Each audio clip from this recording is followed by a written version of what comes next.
Zoom, it's a powerful piece of teleconferencing software whose use has exploded during the stay-at-home orders. But you don't need unwanted people interrupting your meetings or worse, spying on them for nefarious purposes. And their software doesn't really help new users enable privacy by default. Terrence McGraw of PCmatic Federal is a retired lieutenant colonel who spent a lot of his career dealing with cybersecurity. He says Zoom has a couple of problems. One involves a lack of end-to-end encryption of the data stream. Encryption end-to-end means that the video stream itself can't be siphoned off and then looked at. The other issue is what's called Zoom bombing, where unauthorized people interrupt a meeting or a personal video conversation. In the Zoom bombing, it is the privacy settings not being configured correctly. Zoom CEO told CBS News that his firm made mistakes and needs to correct that. I think that's why I say we did not do a good job.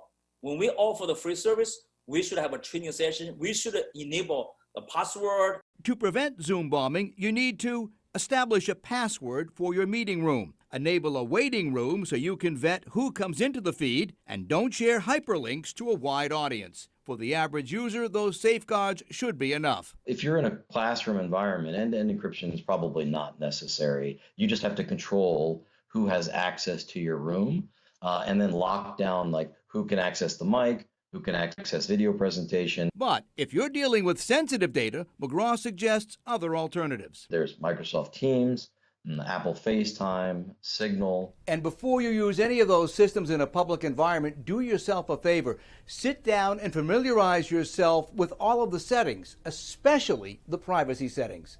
Working for you, I'm consumer investigator Steve Sprecher.